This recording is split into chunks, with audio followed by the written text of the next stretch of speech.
کہ پاکستان تحریک انصاف نے اپنے جو انٹرا پارٹی الیکشنز کرائے تھے، جس کے خلاف الیکشن کمیشن کا ایک فیصلہ ہے اور ان کا بلے کا نشان جو ہے اس کو روک لیا گیا تھا۔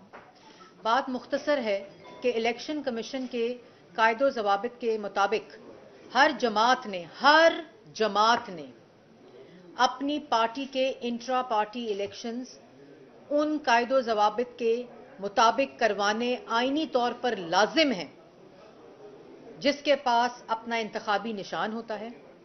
اور جو انتخابی نشان کے لیے لڑائی لڑ رہے ہوتے ہیں انہوں نے اپنے پارٹی الیکشنز کرانے ہوتے ہیں، کیونکہ جب وہ جنرل الیکشنز میں جاتے ہیں تو وہی نشان جو ہوتا ہے وہ پاکستان کی جو عوام ہے اس پہ ووٹ دیتی ہے۔ اگر شخص موصوف اپنی جماعت کے اندر الیکشن صحیح نہیں کرا سکتا کیونکہ اس کو آر ٹی ایس جو ہے اس کا نشہ چڑھ جائے، آر ٹی ایس بٹھا کر فیصلہ لینے کا عادی ہو جائے، سپریم کورٹ 9 مئی ریاست پہ چڑھ دوڑے اور سپریم کورٹ کہے good to see you and wishing you good luck, اور جب اس طرح کے فیصلے سہولت کاری کریں،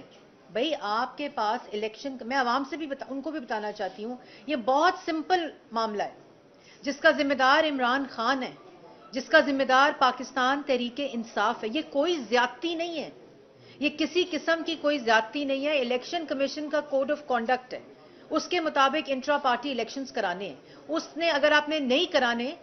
تو اس کے ساتھ غالباً 8 یا 9 جماعتیں جن کو نشان نہیں ملا کیونکہ انہوں نے اپنے انٹرا پارٹی الیکشنز نہیں کرائے۔ انہوں نے الیکشن کرایا، دھاندلا کرایا، آر ٹی ایس بٹھا کر عادی ہو، نہ کوئی ووٹر لسٹ، نہ کسی قسم کا کوئی قاعدہ ضوابط، نہ ووٹ دینے والے، نہ الیکشن لڑنے والے، نہ الیکشن ریٹرننگ آفیسر، کچھ نہیں، کسی قسم کا نہیں۔ تو الیکشن کمیشن کیا کرے؟ آپ چاہتے ہیں الیکشن کمیشن آپ کی سہولت کاری کرے؟